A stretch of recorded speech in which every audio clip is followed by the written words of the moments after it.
is up, beautiful people? Today, Skorch the Fears, we're doing something completely different. Me and Alex were messing around with the freaking microphones and the goddamn cameras and all that stuff for maybe a good 40 minutes to make this as perfect as we could make it.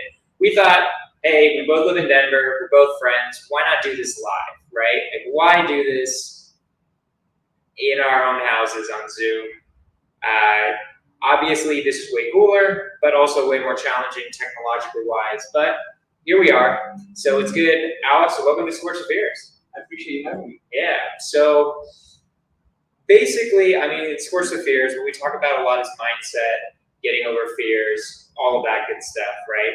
So let's just quickly, though, for my audience that doesn't know you, give like a real estate resume a little bit, just like what you've done, what your career has been so far, and we'll start there just so they know who you are, and then after that we'll start getting into more like mindset stuff and real estate and all that good stuff.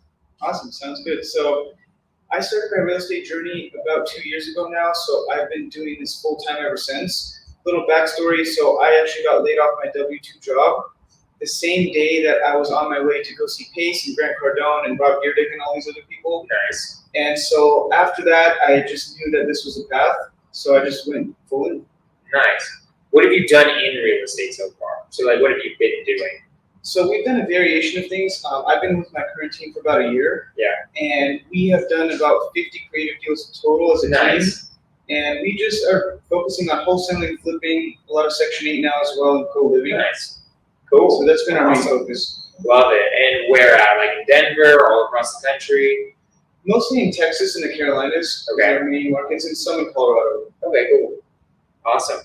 Yeah, so we're going to get into it, but here's my first question. This is the first question I always give every time I'm on this podcast, right, is when you were just starting out, what were your greatest fears and how did you overcome them? And we can talk about like how you got fired right on the day that you're going to see Grant Cardone and Pace and all these people. That's an interesting story in and of itself. But when you were just starting out, like what fears were you dealing with and how did you overcome them? I would say the biggest fears that I had was the fear of not getting a deal, right? Not getting my first deal, I should say. But after I accomplished it and I got my first deal, things got a lot easier. But up until that point, I was really scared. I wasn't sure if I needed to go back to a W-2 or just what the heck to do in general. So once I overcome that, it was a lot easier. Nice. So how did you overcome that? I mean, obviously just getting your first deal, right? I mean, that'll do it. Talk about like what you think is the significance of the fact that you got fired on the exact same day you're going to see real estate investors. Can you talk about that a little bit? Like, what do you think that was? That's a little spooky.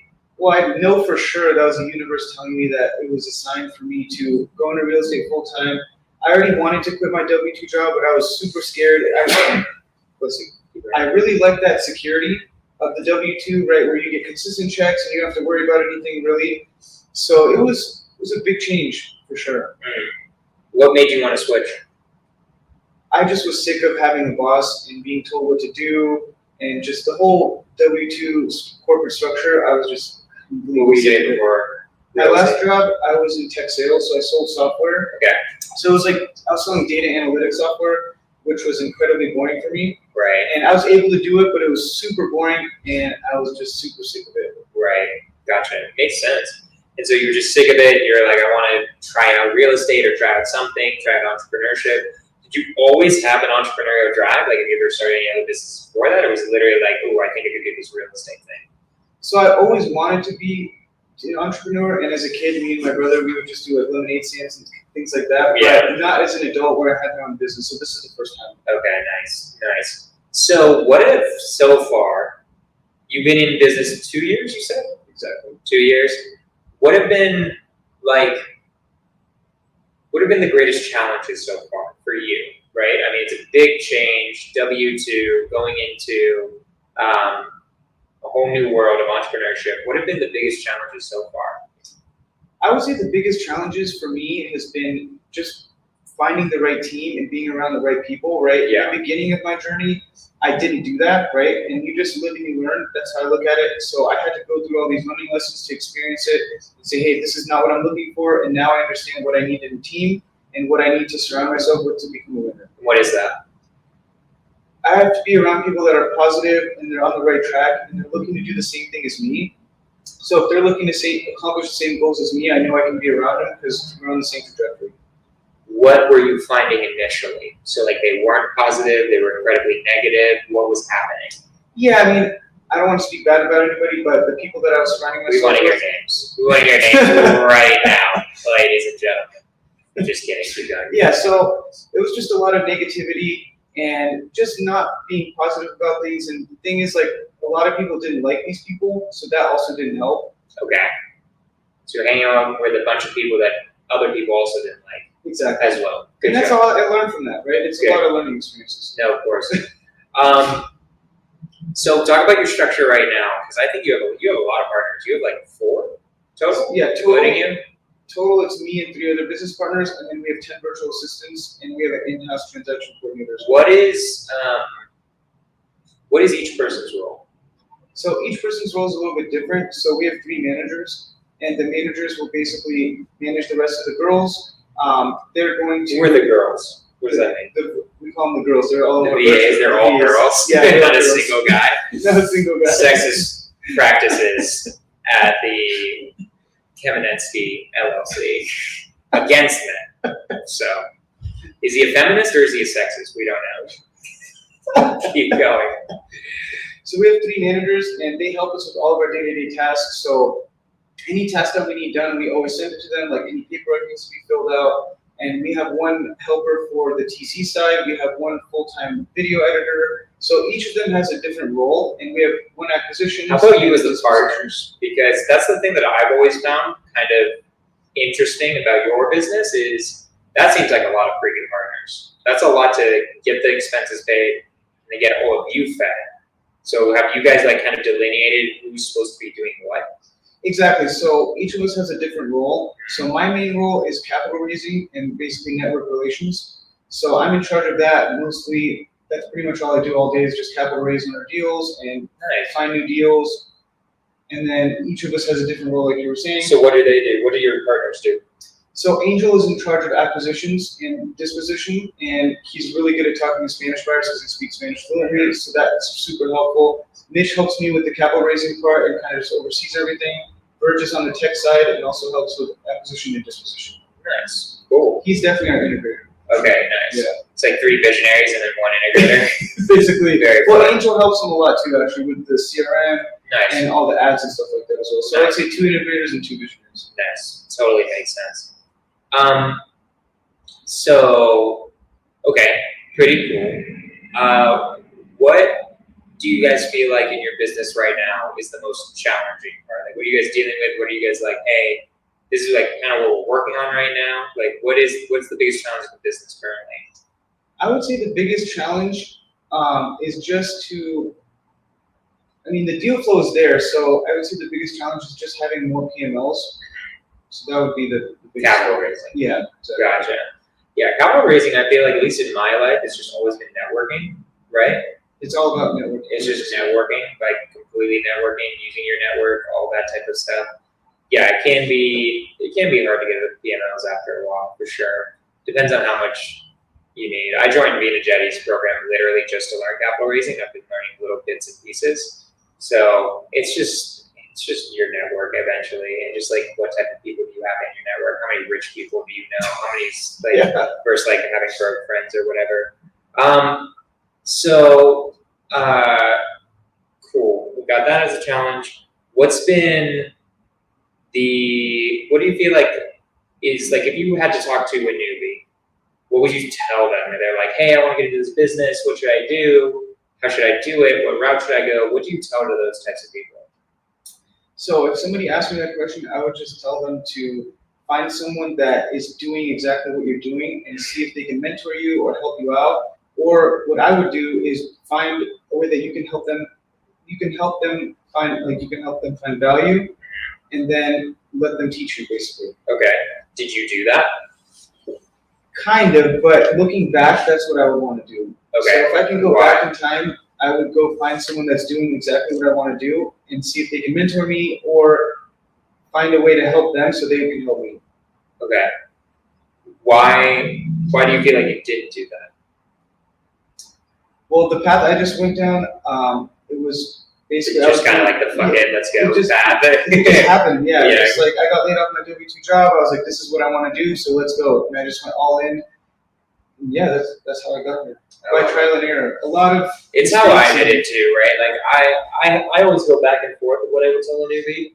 Honestly, like a lot of times I tell them like, just depends on who you are. Like I could never work for someone else in real estate.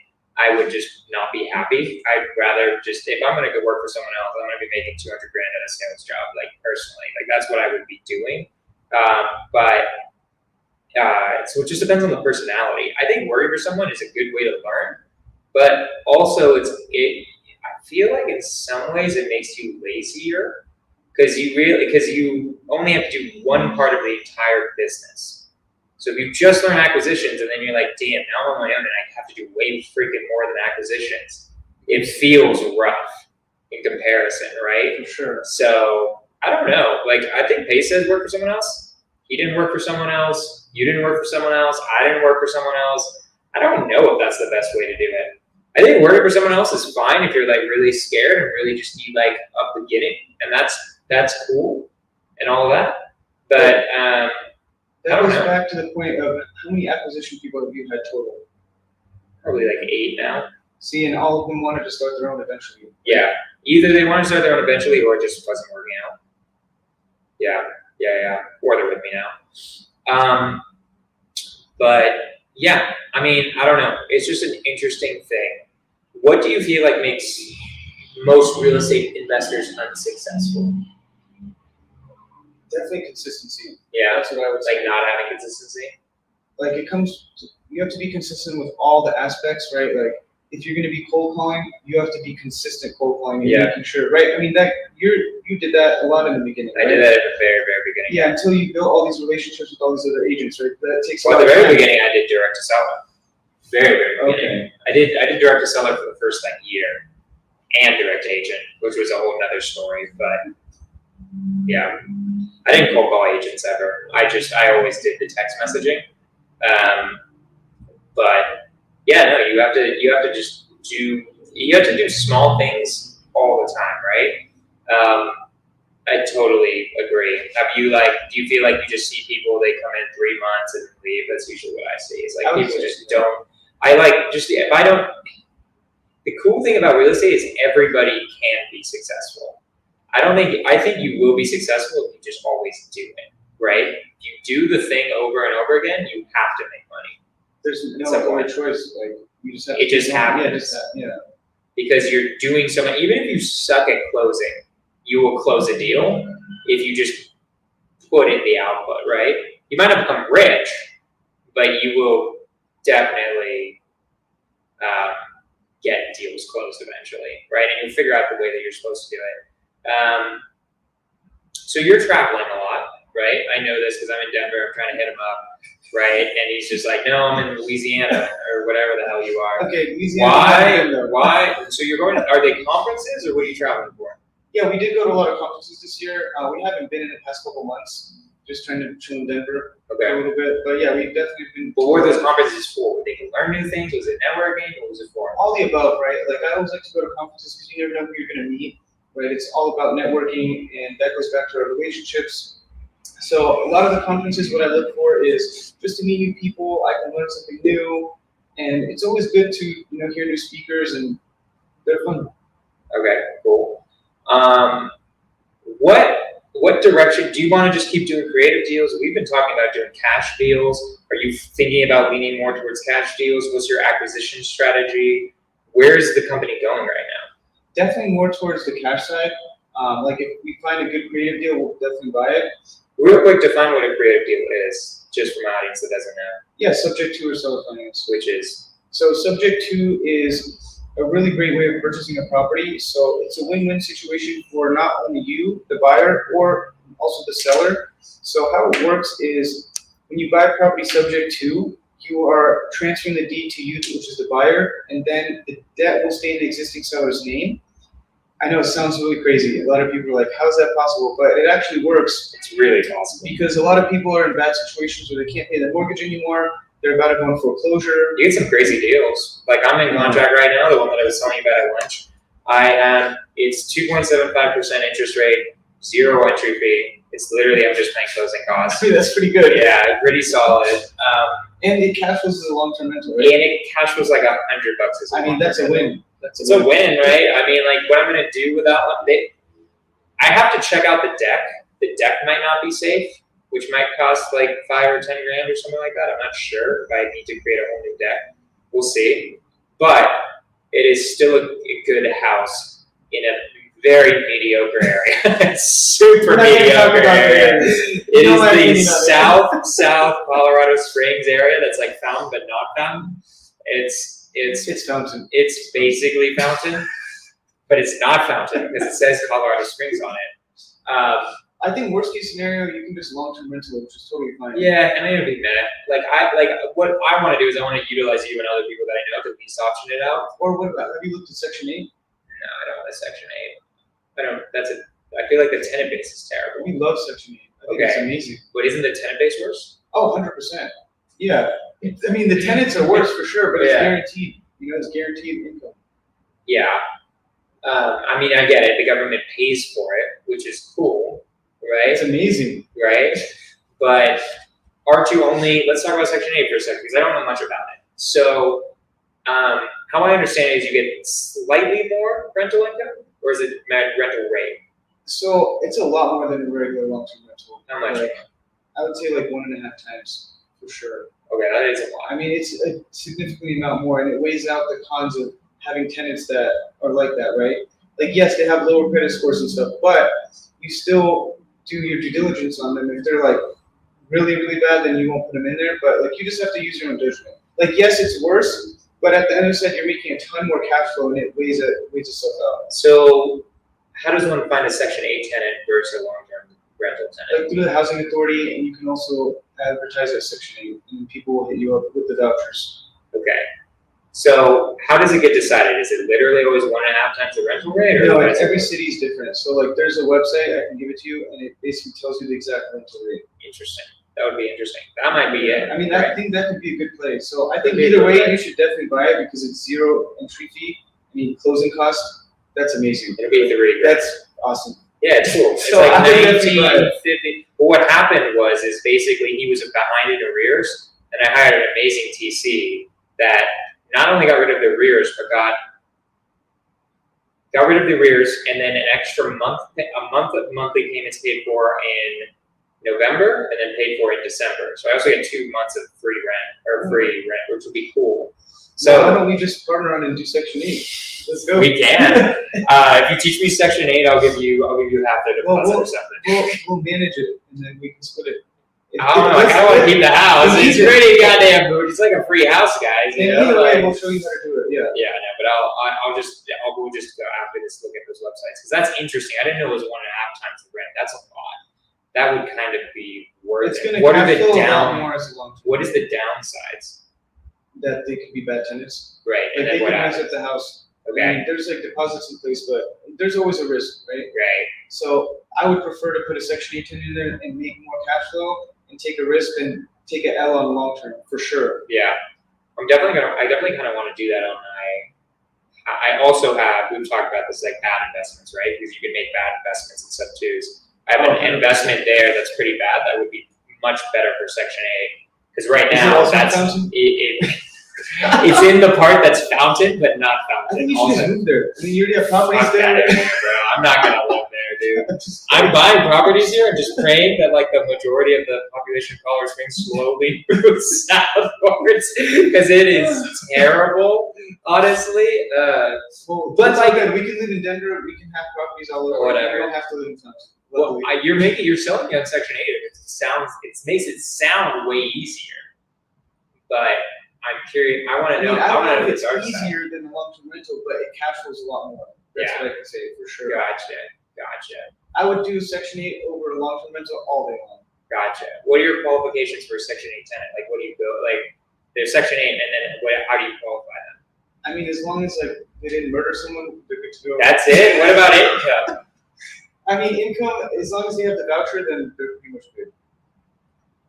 Because the majority is paid for by the government, so they only have to come up with a small chunk. Gotcha. So even if there's shitty credit, all that stuff. Okay. Interesting. Yeah, we'll talk more about it. We'll talk more about it. I'm a little scared of that. I feel like these tenants are going to just destroy my house, and then I'm going to be like, all right, Alex, I should have never had him on Skorch the Fears, guys. Should have never talked to this guy. Because I don't know much about Section 8, but that sounds like a much easier play than almost anything else. Because you still have to manage the property, right? Yeah, but it's the same thing as a long-term rental. Right. They're going to hit you up if there's any problems. Like, it's literally the same exact thing. It's just a different kind of tenant. Right. It's really not like that big of a deal, honestly. Gotcha. Interesting. Cool. Interesting stuff. I like it. So why are we switching over to cash deals? Well, as you know, the sub-2 deals can be a little risky. So I totally love sub-2 deals. I just think doing more of the cash deals and wholesaling and flipping is just a little You bit get better. bigger checks. Yeah, you definitely That's get the better checks, and it's a lot less risk, right? With the sub-2, like I don't want to wholesale any sub-2 deals, that's for sure. Yeah, there I are wanna risks to it, wholesale- guys. Yeah, I want to wholesale cash deals all day long, but not sub-2 deals. Like, Yeah. we can buy sub-2 There's deals. liability risk Yeah. is the issue. So what are the liability risks of wholesaling sub-2? So if you wholesale sub-2, let's just say wholesale it to whatever person, Billy Bob. Billy Bob, yeah, Billy Bob stops making the mortgage payment. Billy Bob's an asshole. So Billy Bob decides to not pay the mortgage anymore, and since he decided to not pay the mortgage, I'm responsible because I wholesale the deal, right? I'm still liable at the end of the day. So you're basically going to be liable for the next 20 to 30 years, however long that deal is there. Yeah, because you set up the deal. Exactly. Since you set it up, you're responsible. But in a cash deal, you just do the deal, you're done. So you what never have if to we talk just to start them. an LLC only for wholesaling sub-2s, and as soon as someone tries to sue us, we just shut that shit down?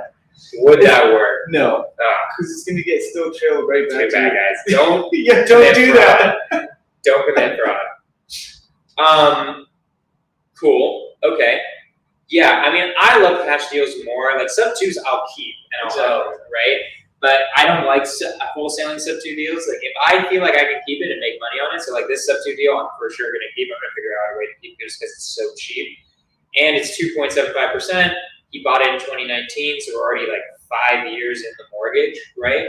So that makes it where like we're making payments that are just bringing down the principal. This area is kind of mediocre, even if it never appreciates. This thing It will eventually. It may never.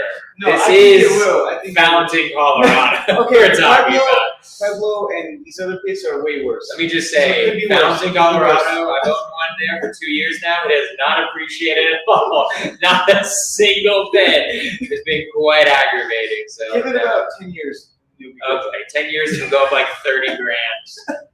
better But than the zero. mortgage paid Yeah. out will make it worth it because it'll still be worth $400,000 or $410,000 in 10 years, right? I don't think it'll go down, which is the main thing. And where else are you going to be able to buy a house for $3,000? Like that is Exactly, unheard of. it's pretty nuts. I'm gonna make definitely a YouTube video about it, guys. I'll break down that deal, how it happened. Shout out to TC, love Frances, she's amazing. She got the seller to apply for mortgage assistance. Oh wow, which is really cool. Okay. So it made it where the government paid like 30 grand, got rid of arrears, got paid a few payments. And that makes it where I could buy it and he doesn't have to do a short sale. So It's a pretty cool. win-win situation. It was So pretty sick. he's able to help out the seller and help himself. Because the seller was missing payments, they would have just completely, their credit was very shot. Now it's gonna be much less shot, right? And then also, I get a great deal at the same time, right? And he doesn't lose money because he wants to sell the house, right? So it's overall a win-win-win-win. I just gotta see what type of rehab it probably needs or doesn't need, right? So, but anywho, okay, so we're moving to cash deals, just make more money. That's how I feel. I think people focus way too much on owning real estate because Pace kind of poo-poos on wholesaling and rises up owning real estate. Guys, money is way better than owning houses. I'm gonna throw it out there. Like having a good income is way chiller than necessarily having assets. Assets make you wealthy, but you want to become rich before you become wealthy. I don't know. How do you feel about that? Do you agree? Disagree? I 100% agree. I Yeah. think having big chunks of money coming in all the time is way better. Yeah. Right? It's cool to own houses, but if they're not performing or if they're making $100, $200 or they just take it, or it's gonna, even if they are performing, it still takes you freaking forever for that to actually like be something, right? Like, I mean, this house, it'll be like a $3,000 investment. After 30 years, it'll be worth $400,000, which is dope, which is amazing. But as of right now, it's gonna be, if it was a long-term rental, only $100 a month, and then that gets eaten up by maintenance. We'll talk about the Section 8 because if that gets to, I mean, the rental rate's $2,000, so if it was 1.5, that would be $3,000. So that'd be $1,000 worth of cash even if flow. you can get like 25 to 27 months from Section 8, that's still a good day. Be good. I'd be a little worried about the maintenance on that because I feel like they're fucking up my house, you know? So like, I don't know how I'd feel about that. Well, we'll look it up and see. If it We'll pays see. well, then we can talk about it. Okay, for sure.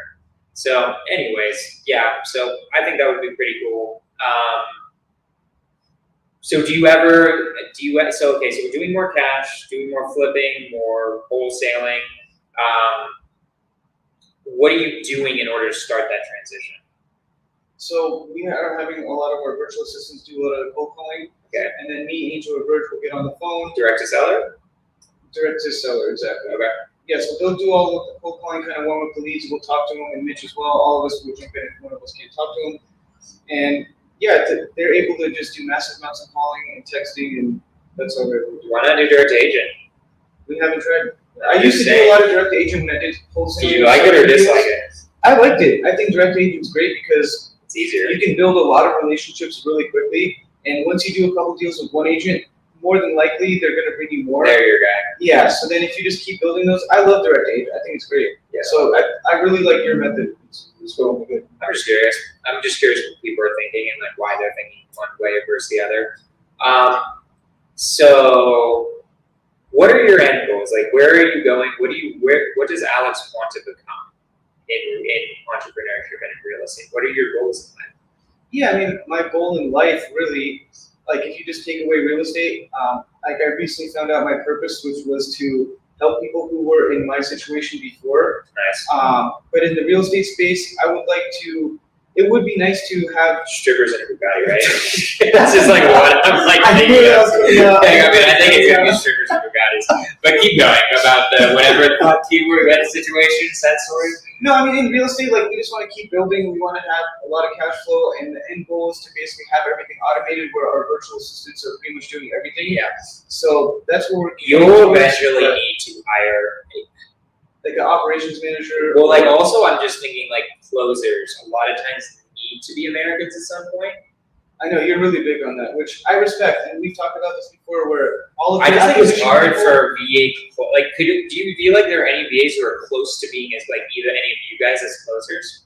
I would say they're pretty close. Like, they're actually really good, surprisingly. Like, I might just be ignorant. I have no idea. No, so our girls, the virtual assistants, they're able to close cash deals, close You sub need a two deals. different name Like, for that. You can't I just have be to calling say- them our girls. I do have to say though, our virtual assistants know more than a lot of sub two people about sub two and Oh, I real estate believe in general. that. Like, No, they're definitely. very, very knowledgeable. So shout out to our virtual assistants if you guys listen. Yeah. No, I mean virtual assistants are great. Where do you find your virtual assistants? So Because I think they're awesome. And They then are. how much are you paying them? So they range from $3 to $8 an hour. Amazing. So Mitch, he actually started with a couple of them, and then he brought them on when we all joined forces. And they were able to find more. Like, they would hire people that they know, their friends, and so now we Sure. have people that they trust, and they do all the interviews. And if they trust them, we're totally okay with it. Love it. Awesome. That's smart. Yeah, my best VAs are the ones I keep, and then the referrals from them are the next best VAs. It works every time. Sorry, I completely interrupted you. You want to help people who are doing what? Who were in my situation before in life, basically. Which was what? So a little backstory. So I have been sober for 7 years now, and Which is awesome. I appreciate it. So basically, I completely changed my life. So I was in a way different situation. I pretty much lost everything. I literally ended up being homeless in San Francisco for years. Damn. So like, that's my end goal, is to be able to help people who are in my situation get sober and find a better life. Okay. What is your plans? Like, how do you want to do that? In what way? So I recently. Why do you guys do sober living? So that's something we were considering. Because that would Yeah. reach that goal. Yeah, I mean, It's a lot more work. it's a Probably. lot of work for sure. But I think how I would achieve it is like maybe I was actually recently thinking about this, like start like a foundation or something where I can like basically help people get out of bad situations. I love it. What do you need to in order to do that? I haven't figured all that out yet, but I will. We need to do some. We need to do some vision planning. We need to do some vision planning for sure, because you got to like have an idea of what you need in order to get to the next step and exactly what it is.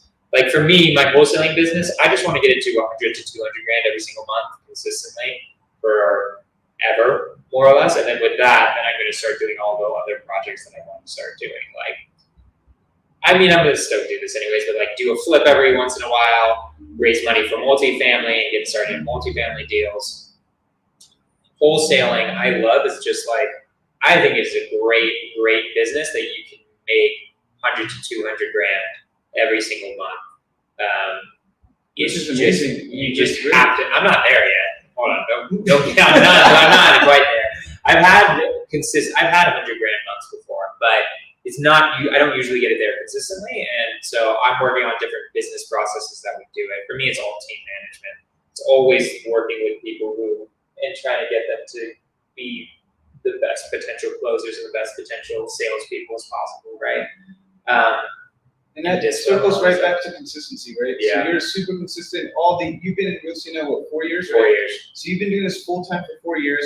You've been consistent, I'm sure, almost every single day. I'm sure you take a day off here and there, but I mean, I go on vacation, but Yeah, I mean, I don't. but Yeah, but I've been working on this for 4 years for sure. exactly. So that really brings us back to the point, like you have to be super consistent in whatever you're gonna do. If you're gonna cold call, if you're gonna do this, like if you're not doing it every day, it's gonna be very hard for you to become good at it. 100%. So let's start wrapping this up. I'll go with the last question, or one of the last questions that I like asking almost every single time, which is, if you could go back to yourself right when you were about to start doing real estate, what would you tell yourself then, knowing everything that you know now? So what I would tell myself would be to pick the right people and make sure that you can trust them before you start doing deals with them, and kind of Did something happen at the beginning? Like, were there a few people that you did deals with? For sure. Like, give us a little story real quick about what happened. Yeah, I mean, what happened is like You don't have to name names. I started doing deals and I became partners with somebody that looking back, I shouldn't have, but I'm not regretting anything because I needed to go through all of these things in real estate to get to where I'm at today. So it took a lot of lessons and a lot of losses in financial wise, and yeah, just a lot of relationships that I could have saved potentially, but it's all learning lessons, right? So I'm super grateful for all the things that happened in the past, because of that, I'm here today. Love it. Awesome. Cool. Well, like real quick, because you mentioned it, like what happened and how could we help my audience prevent from getting into a bad partnership? What do you feel like you did that was a mistake, and how could you avoid it? I feel like I didn't really vet the person as much, right? How would you vet them? Like you can ask people about them if they've done deals with them before. Like you can just, the community is pretty small if you really think about it, like in sub 2. And you can ask people in sub 2 that, hey, do you know this person? What's going on with them? And kind of just vet them better, I would say. Yeah. Okay. Cool. All right, guys. Well, Alex, where can people find you? You said North Carolina and Texas are where you're doing deals? So both the Carolinas, Texas, and Florida, and Colorado. Okay, cool. So how would someone reach out for a deal if they feel like they want to invest with you? How would they reach out to you? So we have an email. It's deals@freshstartsolution.com. Okay. Deals@freshstartsolutions.com. Fresh You Start also have Solutions. Instagram. What? Freshstartsolution.com, not solutions. Solution. Yeah. Freshstartsolutions.com. Deals@freshstartsolutions.com. Okay. And then you have an Instagram. Yep, that's just my first and last name, Alex Kamenetsky. How do you spell that? Kamenetsky. I love it. Just so people don't screw it up. All right, guys. Go follow Alex. He's a great guy. That's episode 1. I'm pretty sure at 133. Love you guys. This is going to be a little bit of an awkward ending because I got to walk over to the computer in order to actually cut the stream. So Alex, you're just going to have to sit here and look pretty for 30 seconds. But that's Skorch the Fears. Let's freaking go.